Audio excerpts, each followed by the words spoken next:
Hello boys and girls, hello my sellers. आज मैं आपके लिए एक बहुत अमेजिंग वीडियो लेकर आया हूं। जी हां, कैसे पढ़ता है टॉपर एनसीईआरटी को, ये समझते हैं।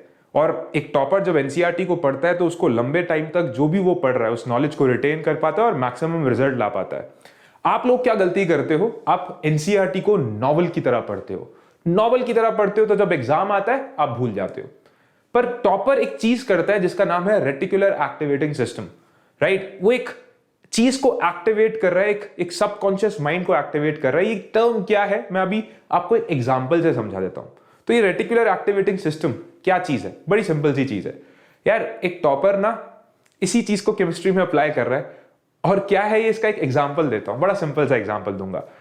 आपने, अगर आपके पेरेंट्स ने एक बहुत बढ़िया सी गाड़ी खरीदी है, बड़े प्यारे कलर की गाड़ी खरीदी है, तो आप नोटिस करना, आप लोग, आप मैं आपकी बात कर रहा हूं, राइट। आप उस पर्टिकुलर गाड़ी को, उस पर्टिकुलर कलर को रोड पे बहुत जल्दी से स्पॉट करने लग जाते हो कि यार ये वही तो गाड़ी है जो मेरे पास है ना।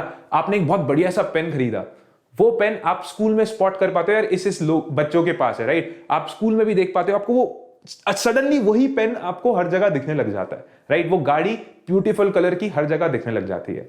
तो कुछ यही ट्रिक वो इस्तेमाल करता है एनसीईआरटी को पढ़ने में। एक टॉपर इस्तेमाल करता है एनसीईआरटी को पढ़ने में, वो एक्टिवेट करता है अपने ब्रेन को। अब ये कैसे करना है एक्टिवेट, और क्या है सर ये एक्टिवेशन, हमें भी समझाओ। बड़ा सिंपल सा है, देखो।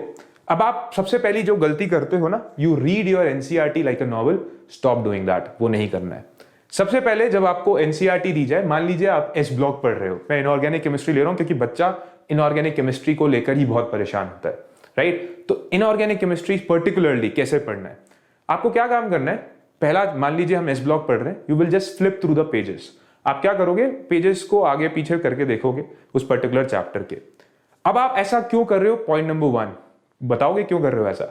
आप इसलिए ऐसा कर रहे हो जिससे आपको एक सेंस ऑफ आइडिया लग जाए कि चैप्टर कितना बड़ा है, ठीक है। आपको उस चीज का आइडिया लग जाएगा कि चैप्टर में टेबल्स हैं, कोई ग्राफ है, कितना कलर इस्तेमाल किया गया है, कलरफुल, आजकल एनसीईआरटी भी अपनी कलरफुल ही है, राइट। तो कौन कौन से ग्राफ हैं, कौन कौन से टेबल्स हैं, जस्ट आप उसको एनालाइज कर रहे हो। You are not thinking much, ठीक है। जस्ट आपने एक सेंस ले लिया कि चैप्टर कितना बड़ा है, कैसा है, ठीक है, कैसा दिखता है, ओके।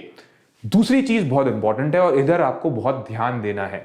इसी चैप्टर, एस ब्लॉक चैप्टर के एंड में जाना, वहां पर आपको क्या मिलेंगे, क्विज, आपको वहां पर मिलेंगे क्वेश्चंस, ठीक है। तो वो सारे क्वेश्चंस अब आप पढ़ोगे, जस्ट रीड द क्वेश्चंस। और कोई टर्म आपके सामने बार बार रिपीट हो रहा है ना, तो मैं बोलता हूं लिख भी लो कि यार ये क्वेश्चन है और आपको ये सब रीड करने हैं। कोई मुझे बताएगा आप ऐसा क्यों कर रहे हो।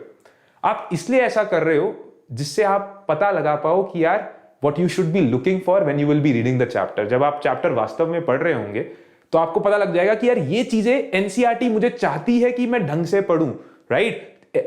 बिल्कुल क्लियर बात है ना। Now you will be knowing what to look for, ठीक है। आपको पता लग जाएगा कि यार एनसीईआरटी मुझे चाहती है कि ये क्वेश्चंस मुझे आए, ठीक है। तो आपको एक सेंस ऑफ आइडिया लग जाएगा कि ये चीजें इंपॉर्टेंट है, और जब आप पढ़ोगे तो आप उन्हें आराम से स्पॉट कर सकते हो। Which brings me to the third point. Third point और भी क्रूशियल है, ठीक है। थर्ड पॉइंट में अब आप क्या पढ़ने वाले हो, जो भी चीज बोल्ड प्रिंट में है, जो भी चीज आपकी हेडलाइंस, आपकी जो हेडिंग्स हो गई, सॉरी, आपकी हेडिंग्स हो गई, आपकी सब हेडिंग्स हो गई, राइट। उन सबको आप पढ़ोगे, ठीक है, उन सबको पढ़ोगे। और आप क्यों पढ़ रहे हो ऐसा, क्यों कर रहे हो ऐसा भाई, क्योंकि यार एनसीईआरटी चाहता है, ये चीज इंपॉर्टेंट है, आप बच्चा एक बार इसको देखे। आप ये सब अभी तक जो भी आपको मैं बता रहा हूं, आप अपने माइंड को एक्टिवेट कर रहे हो। अच्छा, उन हेडिंग्स में कुछ वर्ड्स भी आएंगे फिर से जो बार बार रिपीट भी हो रहे होंगे चैप्टर में, उन वर्ड्स को भी लिख लो कि यार ये वर्ड है। एस ब्लॉक में अगर पढ़ रहे हो तो कुछ कुछ वर्ड्स आएंगे आपके सामने, राइट, उनको पढ़ लो, उनको लिख लो। आप ऑर्गेनिक केमिस्ट्री में भी अगर ऑर्गेनिक केमिस्ट्री पढ़ते हो, एनसीईआरटी पढ़ते हो, मान लीजिए आपने हेलो एल्केन्स, हेलो एरीन्स पढ़ा है, सेम चीज वहां पर भी होगी। SN1, SN2, E1, E2, nucleophilicity क्या है, ये बार बार रिपीट हो रहे होंगे, तो ये वर्ड्स लिख लेना। And when you will be reading it, अब अपने आप ही अपने माइंड को एक्टिवेट कर रहे हो यार, be careful, it is very important.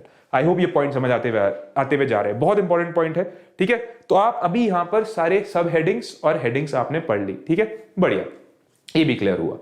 अब चौथी चीज, जो लास्ट एंड फाइनल चीज है, चौथी चीज, जो भी आपका पैराग्राफ है ना, उसकी पहली और आखिरी लाइन आप पढ़ने वाले हो।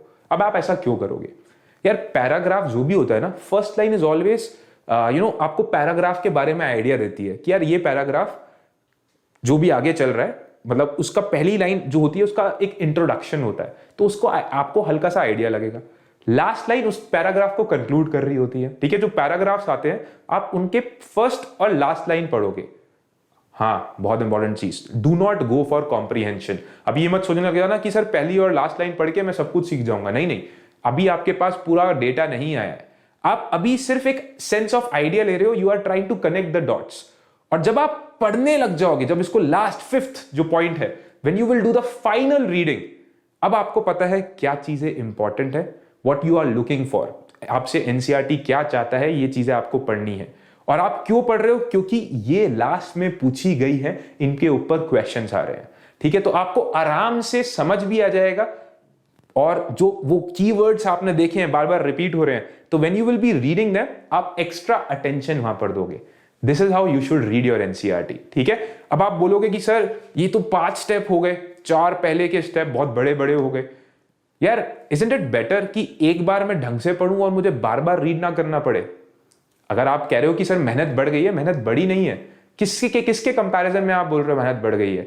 आप एक ही बारी में पूरा कर लोगे, राइट। अब आपको रिटेन भी होने वाला है जो आप पढ़ रहे हो, क्योंकि you have a sense of purpose कि अगर मैं ये पढ़ रहा हूं, क्यों? क्योंकि पीछे सवाल पूछा गया है और ये पॉइंट इंपॉर्टेंट है, एनसीईआरटी चाहता है मुझे ये पढ़ने के लिए। तो आप बार बार वही चीज जब करोगे, एक बार प्रैक्टिस बना लो, यू विल सी कि आप आराम से कर पा रहे हो, क्योंकि ये सारी टेक्निक टॉपर इस्तेमाल करता है। आप एक्टिवेट कर रहे हो अपने माइंड को कि यार मुझे ये इस तरीके से पढ़ना है, ये वर्ड्स को खासकर दिमाग में आ जाएंगे अपने आप जब आप रीड करोगे ना, क्योंकि आपने पीछे पढ़ा था कि यार इसके ऊपर क्वेश्चन पूछा गया है, तो यार आप और सावधानी से उस पर्टिकुलर पैराग्राफ को, इस पर्टिकुलर टॉपिक को अच्छे से पढ़ोगे। तो ये एक्टिवेशन आपको करना है एनसीईआरटी में एवरी टाइम, ठीक है। यही चीज बहुत इंपॉर्टेंट है और यही एक टॉपर इस्तेमाल करता है।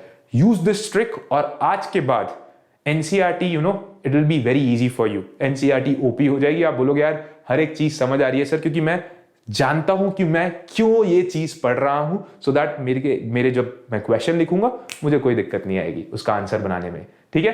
That's your captain, I am taking your exit now.